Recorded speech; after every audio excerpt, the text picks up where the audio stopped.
Vale, pues última tutoría con contenido del curso. Estamos al final de la unidad 6.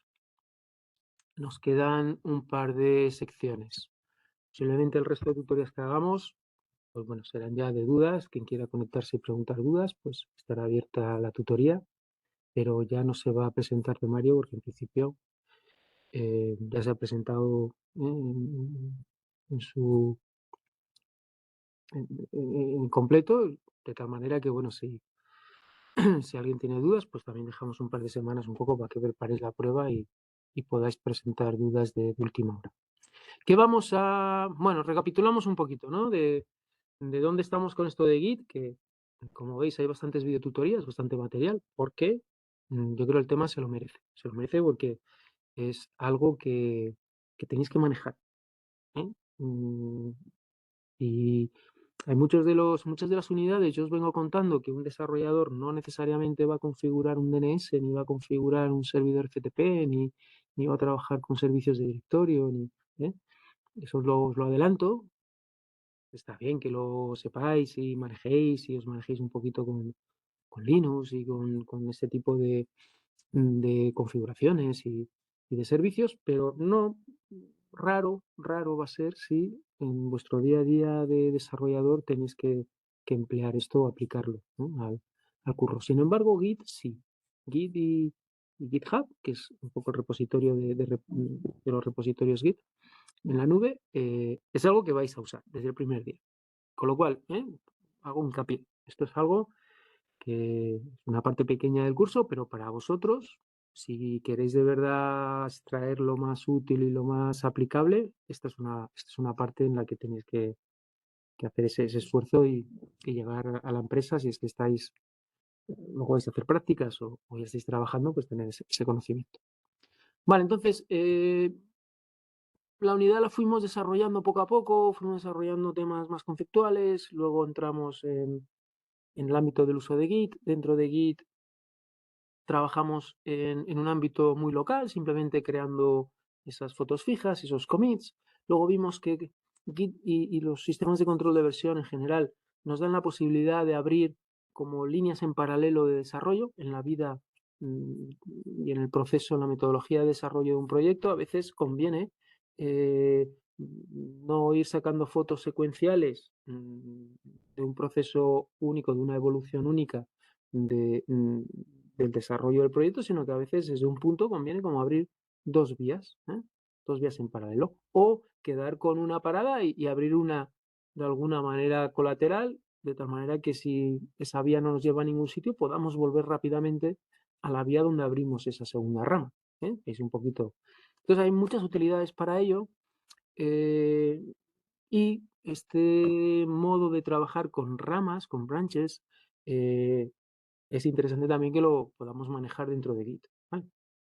Muchas metodologías de desarrollo ágil hacen uso de las ramas, ¿vale? Porque les permite de alguna manera ir trabajando en paralelo, ir fusionando trabajo que se hace por desarrolladores dentro de una rama, digamos, aprobada, en la que hay revisores de código, permite hacer todo este proceso de revisión de código muy útil en la metodología ágil, ¿vale? Porque pierde un poco quizá peso el hecho de hacer muchas pruebas. Antes en las metodologías más clásicas, antes de sacar una nueva versión, se hacían muchísimas pruebas, había un departamento, ¿no?, de prueba. Ahora, bueno, todo esto un poco se va aligerando y lo que sí conviene es que si yo meto código nuevo, que haya, bueno, pues cuantos más ojos mejor, ¿no?, que evalúen ese código que se ha escrito y que den el visto bueno. ¿Vale? Entonces, todas estas metodologías ágiles, mucha gente pues revisando código de otras personas, retroalimentando, haciendo varias pasadas y hasta que se decide que esas ramas laterales pues se pueden fusionar dentro de la base de código ya aprobada o que tiene ya, digamos, la entidad de poder ser considerada una nueva revisión, una nueva versión del software. Entonces vimos eso de ramas, pero también vimos, efectivamente, que podíamos trabajar con Git de una manera más o menos natural, con repositorios en la nube que servían un poco de base a la comunicación entre desarrolladores que estaban trabajando en el mismo repositorio, pero de manera independiente. Entonces veíamos cómo con ese repositorio central podíamos desde esas copias de repositorios colaterales ir aportando código, mantenernos siempre sincronizados con la última versión de ese repositorio que estaba en la nube. Entonces uno metía código, el otro se sincronizaba con lo que el otro había hecho y además aportaba lo suyo, este a su vez se sincronizaba y que había esos procesos, ¿no?, de pull y de push y de fetch, ¿no?, que permitían de alguna manera hacer ese trabajo colaborativo. Vale, eso también, importante, porque obviamente el trabajo que se hace en un proyecto es una aportación de muchos desarrolladores. Vale, y ahí nos quedamos. ¿Qué hicimos? Bueno, pues para tener esos repositorios remotos, instalamos y configuramos, digamos, la funcionalidad servidora del software de Git que podemos instalar en la máquina de Ubuntu Server, ¿vale? Una máquina Linux, una máquina Ubuntu, instalamos el software de Git, lo utilizamos también para hacer nuestras cosas como control de versiones local, nuestros comandos de Git, pero también la usamos para gestionar ese almacén de repositorios remotos en la nube que desde distintas ubicaciones podían estar descargando sus repositorios y sincronizándose con los cambios que pudiera hacer otra persona. Entonces, hoy vamos a ver un par de herramientas, o esta herramienta de Git Web, que es una herramienta que me permite tener una interfaz vía web de ese almacén que hemos instalado en el Ubuntu Server. ¿Vale? Hasta ahora lo veíamos un poco modo comando, habíamos creado incluso esos repositorios que llamábamos bear, que simplemente no tenían espacio de trabajo, porque va a ser simplemente donde íbamos a depositar los repositorios centrales con los que sincronizarnos desde nuestros PCs locales. ¿Sí? Entonces, no habíamos de alguna manera o no teníamos una manera fácil de consultar esos repositorios y trabajar con ellos. Entonces, ¿cómo es Git Web? Básicamente es una pequeña aplicación que tenemos que instalar, ¿vale? O sea que tenéis que hacer el proceso de instalación. Es una aplicación Perl, es un lenguaje de programación, bueno, un poquito antiguo, pero bueno, que permite vía Apache ejecutar código y poder crear páginas dinámicas. Y lo que vamos a hacer es, después de la instalación, vamos a configurar. ¿Cómo se configura? Bueno, pues básicamente creamos un pequeño fichero de configuración, este gitweb.conf, ¿sí? Y en ese gitweb.conf ponemos esta configuración de Apache, que no nos debería de sorprender mucho porque, bueno, ya hemos trabajado con Apache, sabemos que se pueden definir alias, es decir, cuando alguien solicite el recurso /git web, yo lo que hago es en realidad solicitar el recurso usr share git web, ¿vale? Es una especie como de redirección. Cuando llega al servidor Apache una petición a este recurso, con esta ruta, git web, en realidad él va a ir a buscar, el recurso lo va a ir a buscar a esta otra carpeta. Y en esta otra carpeta es donde está instalado Git Web. Y Git Web, vale, tiene este punto CGI que es como el script de inicio para iniciar la funcionalidad.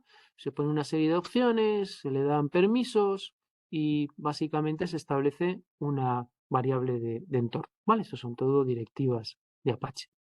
Entonces, ¿qué hacemos? Bueno, pues lo único que tenemos que hacer es incluir este ficherito en la configuración de apache2.conf. ¿Vale? Acordaros, este es el fichero, digamos, central de la configuración del Apache. Entonces, ¿qué va a ocurrir? Pues cuando el servidor por defecto de Apache esté arrancado y reciba, fijaros que yo no estoy creando aquí ningún servidor virtual, ¿vale? Estoy aprovechando el que ya está definido. Lo único que cuando alguien le mande una petición a este recurso con esta ruta, lo que se va a ejecutar es la aplicación de Git Web, ¿vale? Así que no es crear un nuevo servidor virtual dentro de Apache para servir esta aplicación, sino de alguna manera aprovechar el que ya está definido y está arrancado, pero con la condición de que cuando reciba esta petición ya no va a tirar, digamos, de buscar recursos suyos propios alojados en su document root, sino que va a reconfigurar o a redireccionar esa petición a este directorio con esta configuración. Vale, lo incluimos al final de este ficherito, simplemente incluimos estas dos líneas. Sabéis que cuando se carga este fichero tiene muchos includes, ¿vale? Y todo lo que incluyamos dentro de ese fichero son configuraciones que se van añadiendo, digamos, a la configuración del comportamiento de Apache, ¿vale? Pueden ser varios servidores virtuales, pueden ser un montón de cosas, si utilizas SL, si no, etcétera. Vale, pues esto lo hacéis y en principio os va a salir, cuando os conectéis, os va a salir esta aplicación. Entonces, os lo muestro aquí. Entonces, a ver si lo tengo por ahí cargado. No sé si lo tengo cargado. Bueno, lo voy a entrar. Ya tengo Ubuntu Server arrancado, entonces, por daros, yo puedo entrar allá porque esto lo tengo lo he llamado, he añadido una entrada en el fichero hosts, ¿vale? Que se llama git.dao, pero incluso, bueno, git.dao distancia.net. Esto apunta a la 192, 168, 56, 56. Pero si aquí añado git web, ¿vale? Pues lanzo de alguna manera esta aplicación Perl, que es la que me trabaja con los repositorios que están cargados en Git. Y bueno, es una aplicación bastante sencilla. Aquí hay dos proyectitos, no sé si se ve. Vale. Aquí hay dos proyectitos que son, uno es el que trabajamos el otro día, el banco.git, y otro es una pequeña copia que he hecho yo algún commit más y para que haya un poquito de juego. Vale, entonces puedo entrar dentro y me enseña todos los commits. Vale, me enseñan las ramas. En la rama main hay estos commits. En la rama desarrollo, vale, si cambio, hay otros commits. Aquí me enseña dónde está main. Aquí hay unos commits más asociados a la rama de desarrollo. Dentro del commit, pues tengo información de quién hizo el commit, a qué hora, etcétera, etcétera. ¿Sí? Puedo hacer algún ejercicio de buscar las diferencias con el commit anterior, los cambios que se hayan producido. Aquí puedo, esta es la información un poco del short log, pero puedo definir el log un poco más amplio, más completo. Esta información, si os acordáis, es un poquito lo que te da un git log. ¿Vale? Si ejecutas git log en el repositorio, te dan todos los logs, ¿no?, que han ocurrido y de alguna manera... Vale, vale, pues este es un poquito, como digo, la aplicación de Git Web. Si tienes varios proyectos dentro de Git, pues tienes una manera fácil de ir a mirar qué ha ocurrido. En cada commit puedes también acceder a la información del código, tal y como estaba en ese momento. Esto snapshot es una foto fija, que es básicamente en qué situación estaban los ficheros en este momento, ¿no?, cuando se hizo este commit, ¿vale? O sea que puedes ir descargando todos esos ficheros fuente en el momento adecuado. Vale, pues esto es un poco la idea. Podéis jugar un poquito y podéis instalar esta aplicación. Vamos al siguiente punto. El siguiente punto tiene que ver con la posibilidad de utilizar SSH para hacer la comunicación entre el desarrollador y los repositorios remotos. Vale. Hasta ahora, en principio, ¿cómo lo hacíamos? Pues, si os acordáis, cuando hacíamos los push, los pull, Git nos pedía una clave, ¿vale? Estábamos haciéndolo con el usuario Git, ¿vale? Queríamos entrar, porque todos estos repositorios son propiedad del usuario Git, ¿sí? Entonces, siempre decíamos un poco esa jugada, decíamos, bueno, yo soy Git, quiero hacer un push, quiero volcar mi código a este repositorio. Y hacíamos esa jugada un poco con el git push. Cuando lo hacíamos, él nos pedía una credencial. Obviamente, las URLs de los repositorios remotos, bueno, no son difíciles de conseguir, pero para que él te deje machacar ese código y hacer un nuevo commit, incluir un nuevo commit en el repositorio, te pide el credencial para asegurarse de que eres el usuario Git. ¿Sí? Y eso, pues bueno, puede ser un poquito incómodo. Otra manera de hacerlo es utilizar SSH. ¿Vale? SSH, bueno, es un poco, quizá parecido a SSL, también va a utilizar claves públicas y claves privadas, pero sirve no tanto para autenticar o para dar seguridad a una comunicación entre, yo qué sé, entre agentes, como SSL. Básicamente hay dos agentes, los dos quieren estar convencidos de que están hablando con quien creen que están hablando.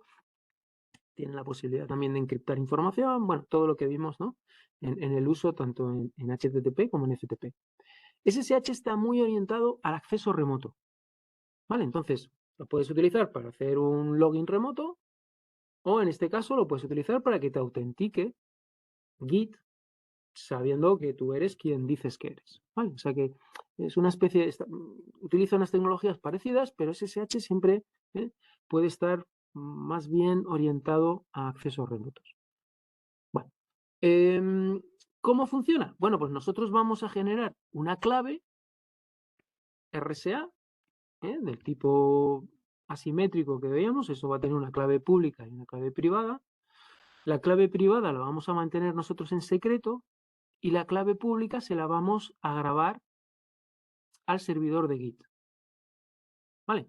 Si empiezan a hacer el juego, si ellos con mi clave privada, perdón, si ellos con mi clave pública encriptan algo y yo lo puedo desencriptar con mi clave privada, es porque yo soy quien digo que soy. ¿Vale? O sea que todo esto de la clave pública y clave privada es muy útil porque obviamente es una manera de convencerme de que tú efectivamente eres la persona que dices que eres, porque si no, no tendrías la clave con la que desencriptar la información, ¿vale? Porque esas claves van en parejas. Si yo tengo la pública, encripto cosas con ella, y el único que puede desencriptarla eres tú con la privada. Si lo haces es porque efectivamente tienes esa clave y eres la persona correcta.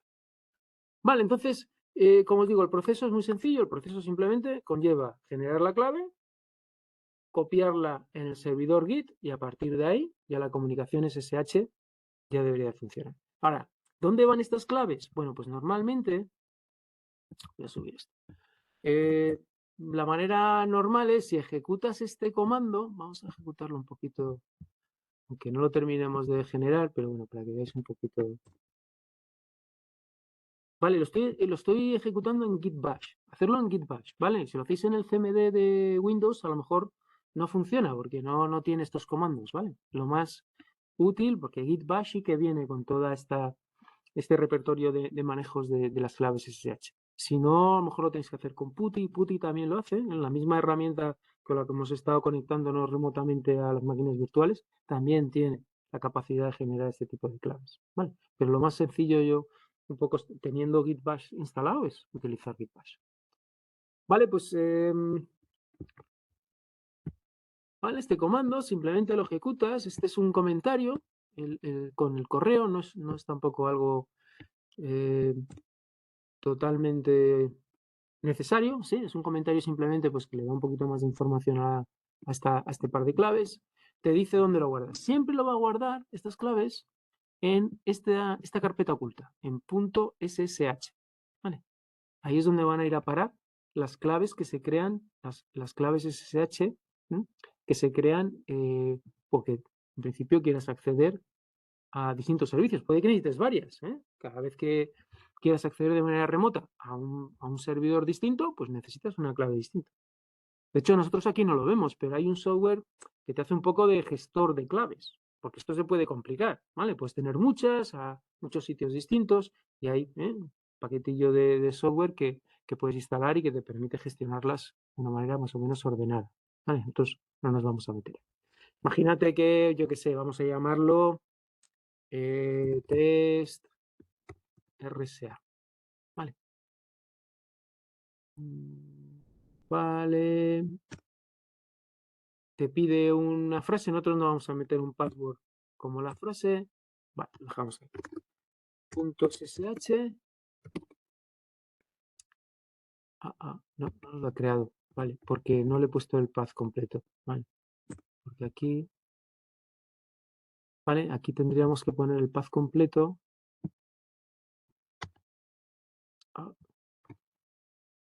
Vale, vamos a hacerlo otra vez. A ver si puedo pegar ahora. Vale.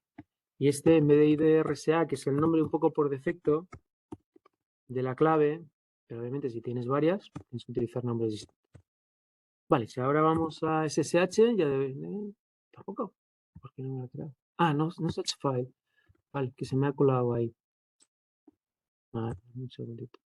A ver, si yo puedo pegar. Vale, porque esto es un C2 puntos, ¿no? ¿Dónde está? No me salta.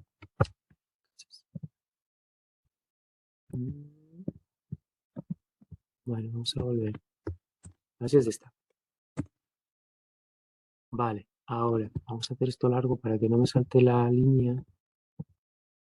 Vale, y yo voy a intentar pegar esto, y esto es C,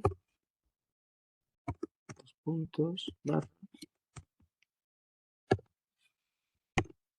Ahí. Y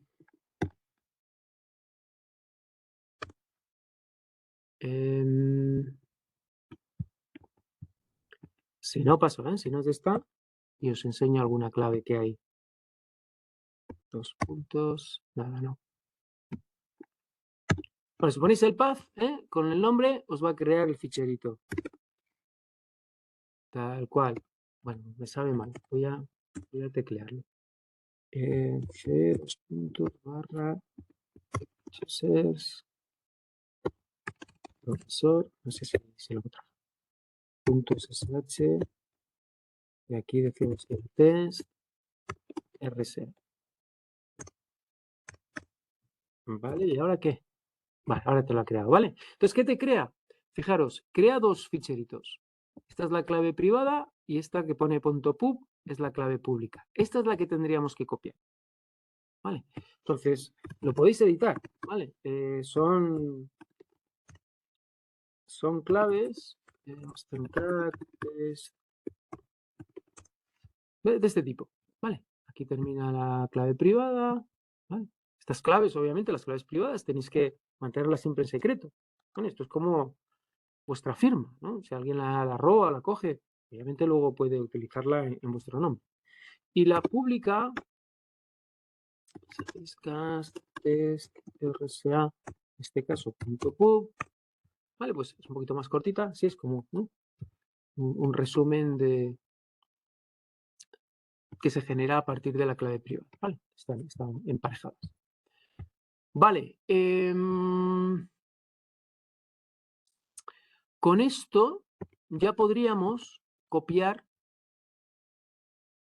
la clave pública al servidor Git. Si estáis utilizando, si no habéis generado ninguna clave anterior, porque ya estáis entrando por SSH, podéis utilizar los valores por defecto, es decir, podéis dejarle que genere la clave con el ID-RSA, que es, digamos, un poco el nombre por defecto de tu clave SSH. Si es así, aquí en principio con este comando te serviría, porque él por defecto lo que va a subir como clave del usuario Git a este servidor, a git.daodistancia.net, que está en 192.168.56.56, es dentro del .ssh de la carpeta .ssh el fichero id-rsa.pub. Si queréis subir y copiar otra distinta con otro nombre, por ejemplo la que hemos creado ahora como test-rsa, tenéis que poner aquí -i test-rsa. Vale, a lo mejor en un momento dado os lo añado al temario. O sea, ¿vale? Para que él sepa que tiene que copiar una clave concreta. ¿Vale? Una vez que ya hemos hecho eso, ¿qué va a ocurrir? ¿Dónde va esa clave? Bueno, pues importante también que sepáis. Esas claves van a este ficherito, ¿vale? Dentro de el directorio del usuario, en HomeGit, también se crea, ¿vale? Un .ssh. Y dentro de ese .ssh están los authorized keys. Y aquí están donde están las claves públicas de la gente que va a querer entrar utilizando SSH y que no va a hacer falta pedirle credenciales, ¿vale? O sea que si hacéis un more de authorized keys, aquí tenemos justamente la clave que hemos copiado desde el PC, ¿vale? Con este comando. Lo he hecho, ya lo había hecho previamente, Pero en principio, esta es la manera un poco. Si no tenéis el SSH Copy ID, pues tienes que hacer algún mecanismo para hacer una copia remota, ¿vale? Y que estos caracteres, esta clave, finalmente se quede copiada en Ozoroskis. ¿Vale? Hay comandos por ahí publicados en internet. Si no tenéis este comandito, que es muy cómodo y simplemente con el comando ya os resuelve esa copia, si no tenéis distintos mecanismos que podéis consultar en internet o en ChatGPT, etc. Vale, teniendo esto, yo ya puedo hacer operaciones con el repositorio remoto sin tener que utilizar la clave. Vale, por ejemplo, vamos a clonar, ¿no? Vamos a clonar la misma carpeta, pero en otra ubicación. Entonces, este es el profesor, pues yo qué sé, vamos a colocarnos en, no sé, vamos a colocarnos en CD, instancia, y aquí mismo, yo qué sé, voy a clonarlo aquí, ¿vale? Voy a clonarlo un poco más abajo, me crea ahí ficheritos, DAO fuentes, 6 CD, Git, ¿vale? Pero no, aquí no quiero. Voy a ubicarlo aquí, en DAO 06. Vale. Tiene una serie de ficheritos, tiene una serie de cosas. Y aquí voy a añadir el nuevo repositorio. Entonces, clono el repositorio banco.git, siendo el usuario Git. Vale. Vale, como veis, me pide, si es verdad que como no reconoce, esta es la comunicación primera SSH que se está haciendo,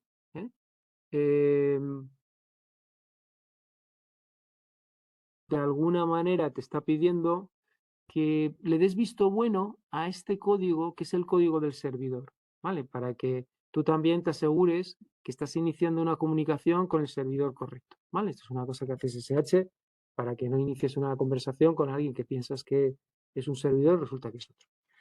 Vale, entonces acepto el fingerprint. ¿Vale? Me añade este servidor ya con ese nombre para luego poder confiar en él y me hace la clonación, ¿vale? Como veis, no me ha pedido ninguna credencial. Lo mismo, podría entrar ahora en este repositorio, vamos a crear un commit y vamos a intentar hacer un push. Vale, entonces, ¿cómo hacíamos esto? Bueno, pues simplemente vamos a nuestro área de trabajo, entramos en public, vamos a editar index. Vale, editamos, por ejemplo, ya que sea aquí en cuenta 3, y le ponemos aquí 3000. Vale, creamos una nueva foto, decimos git commit -a -m. Con esto, acordaros que este commit -a lo que hace es no tener que pasar ADDs al área de index, sino directamente todo lo que haya cambiado va a ser parte de la siguiente foto. Entonces, pues incremento saldo. Vale, vale, ejecuto, ¿vale? Fijaros que estoy atacando a banco, ¿vale? A banco.git. Luego lo vamos a ver, vamos a intentar verlo en el Git web. Y voy a hacer voy a sincronizar, voy a hacer un volcado de este nuevo commit al repositorio Git web. Bueno, pues entonces aquí en Git web, que lo teníamos aquí, ¿vale? Vamos a entrar en el proyecto banco, que es el que hemos clonado, y aquí tenemos este nuevo commit, incremento saldo. ¿Vale? Esto lo acabo de hacer ahora. He clonado todo el repositorio a esa carpeta de mi PC, he hecho cambios, he creado un nuevo commit y he subido con un push, he subido ese nuevo commit al repositorio remoto. ¿Vale? Como veis, todo eso, como he establecido un poco las claves SSH y las he dado de alta dentro del servidor de Git, no me ha pedido ninguna credencial, me ha dejado machacarlo sin problema. ¿Vale? Y este incremento saldo, pues si lo veis, este es el commit, puedo venir a ver el snapshot, que me lo descarga aquí, que me dice que no sé si lo ha bloqueado, bueno, lo podría, de alguna manera lo podría desempaquetar y aquí tendría ya el fichero con el cambio del saldo a 3000. Vale, pues esto un poquito con respecto ya a lo que nos quedaba en cuanto a seguridad, porque esto también permite, ¿qué permite además esto? Esto permite también que toda la información vaya encriptada.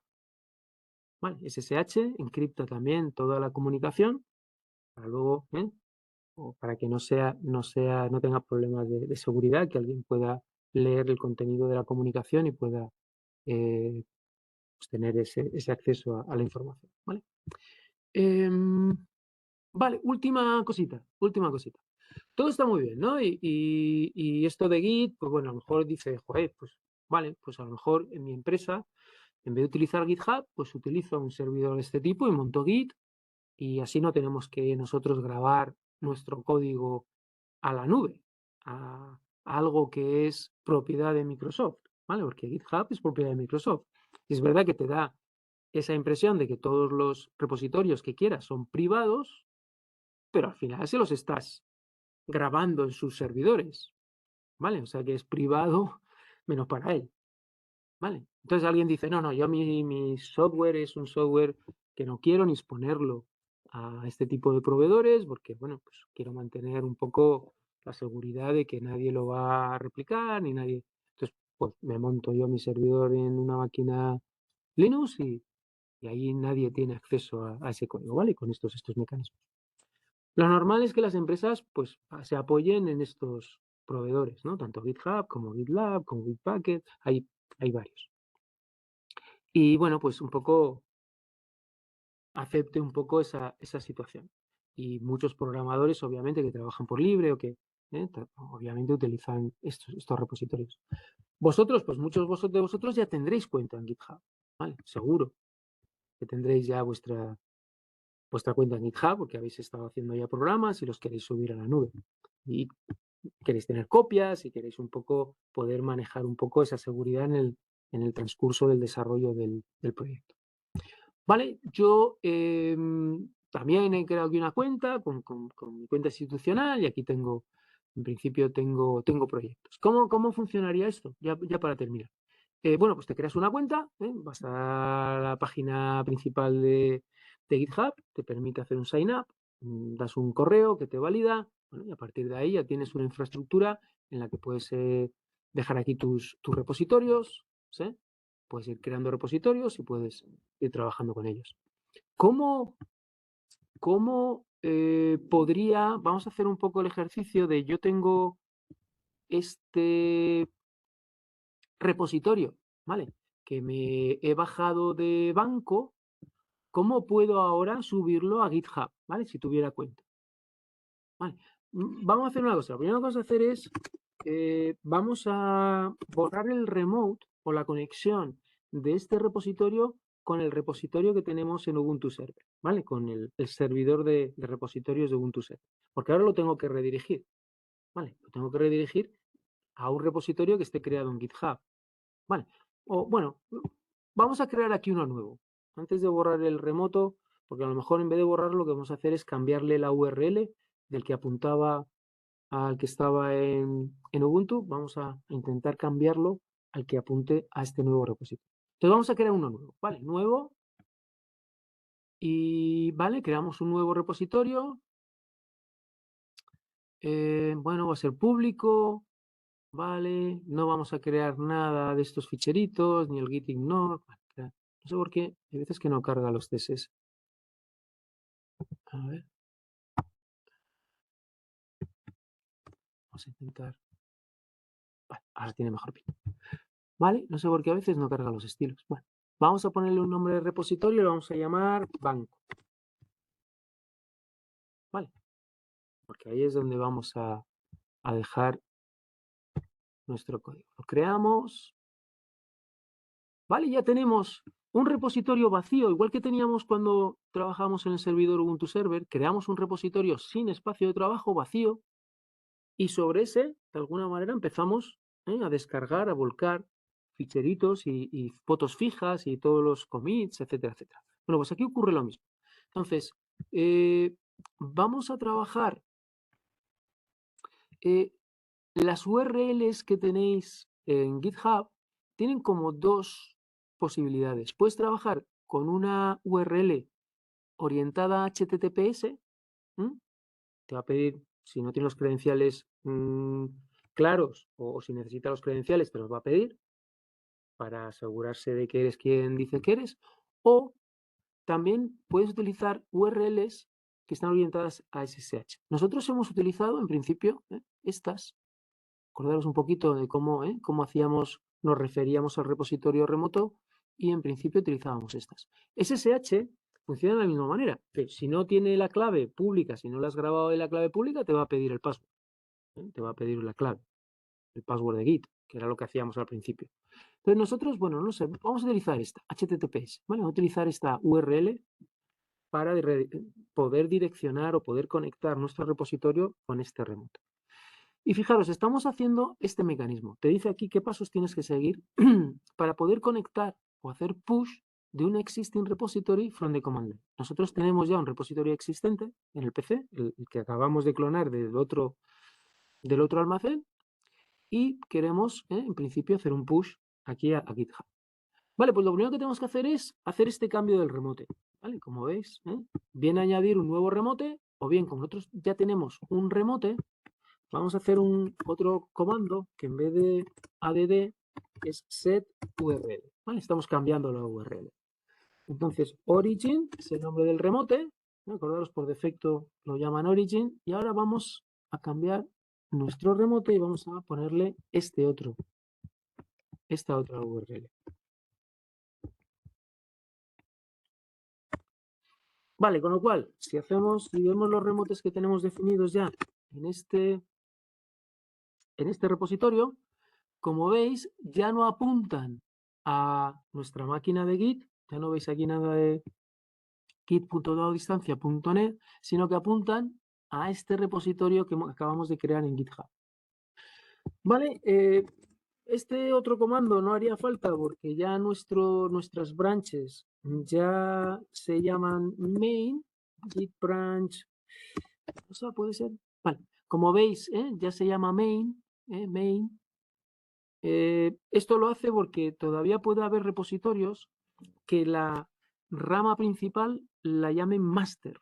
Y ese nombre master ha caído en desgracia, ¿no? Eso de master suena un poco colonial, ¿sí? Entonces ha caído un poco en desgracia y la gente de alguna manera está abandonando ese nombre master. Si tú tienes un repositorio que utilice ese nombre master, pues te piden que lo cambies a main, porque cuando has creado el repositorio en GitHub, él lo ha creado con la rama llamada main.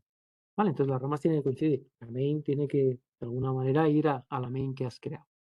Vale, pues con esto ya nosotros podríamos hacer un git push menos u, que es el upstream, para que sepa que tiene que mapear la main con la main. ¿Vale? ¿Vale? ¿Vale? Está subiendo todo el repositorio, lo está subiendo hacia GitHub. Si ahora venimos aquí y refrescamos el código de este repositorio, como veis aquí ya tengo cosas, ya tengo la última situación en la que están los ficheros. Si voy a los commits, fijaros, tengo 16 commits, ¿vale? Estos son todos los commits que provienen del repositorio banco. Imaginaros, ¿veis? Con el incremento saldo, que es el último que creamos. Acordaros que subí un commit al repositorio cuando estaba en la máquina de Ubuntu. Desde aquí, bueno, pues puedo hacer muchas cosas. Puedo revisar toda esta información, pero también incluso puedo cambiar código. ¿Vale? Puedo venir aquí al código, venir a public, aquí está index, ¿vale? Aquí tengo el ficherito. Podría editarlo. No es conveniente editar nada aquí, ¿vale? No, esto, al principio, es simplemente por demostraros esto. Que a nadie se le ocurre venir a editar cosas y a crear commits aquí en GitHub. GitHub tiene que ser donde vuelques todo lo que vas haciendo con las copias de los repositorios que mantienen los desarrolladores que están colaborando. pero normalmente nadie va a editar. Posibilidad, pero nadie va a editar. Entonces imagínate que ahora vengo y lo vuelvo a bajar aquí, ¿vale? Desde el mismo GitHub. Bueno, puedo hacer un commit de los changes, ¿vale? A un nuevo commit, como si estuviera en local, pero ahora estoy en el repositorio este centralizado y digo decremento saldo. Vale, voy a hacer este commit directo en la main branch y si vemos ahora el código, vemos que ya tenemos un commit más, 17, ¿vale? Y está este de aquí, update index, ¿vale? Este es el nuevo que creo. Si es verdad que ahora si he hecho eso, este repositorio ya no está sincronizado, ¿vale? Si hago un git fetch, me va a decir, tienes un problema. Si hago un git status, me va a decir que estoy por detrás, ¿vale? Your branch is behind origin main. Ha detectado que aquí hay un cambio, hay un commit que yo no tengo. ¿Cómo lo puedo sincronizar? Bueno, pues con el git pull, ¿no? El git pull, lo que hacer es traerme los cambios e integrarlos en mi repositorio, ¿vale? Me hace un fast forward, simplemente hacer los cambios y me pone el código, digamos, en el modo en el que estaba en el último commit. Vale, y si hago aquí un git log, pues ya tengo este decremento saldo, ya lo tengo incluido en mi repositorio, incluso en el área de trabajo, si entro en public,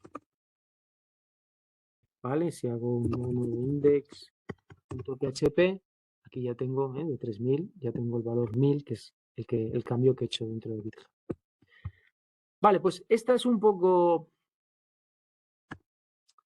la información. Vale, con esto ya cubro básicamente todas las posibilidades, tanto de utilización de Git en local como con la interacción con repositorios remotos desplegados en un servidor Git en la máquina Ubuntu y nada, una pincelada muy chiquitilla de cómo podemos también interaccionar esos repositorios, cómo podemos integrarlos dentro del servicio de GitHub, para que os abráis la cuenta. Vale, así que yo creo que con esto, más o menos, y al nivel un poco que podemos dar este tema en el módulo, yo creo que es suficiente. Vale, ¿alguna preguntita sobre todo de lo que hemos dado hoy? No, está bien. Está bien. Bueno, un poco rápido, un poco tal. Si, de todas maneras, esto lo que conviene es que juguéis vosotros, ¿vale? De GitHub hay, yo qué sé, toneladas de información. Cualquier cosa que queráis un poco entrar a ver cómo se hace, no os preocupéis porque tenéis muchísima información. Si haciendo algo os genera alguna duda, me la enviáis. Vale.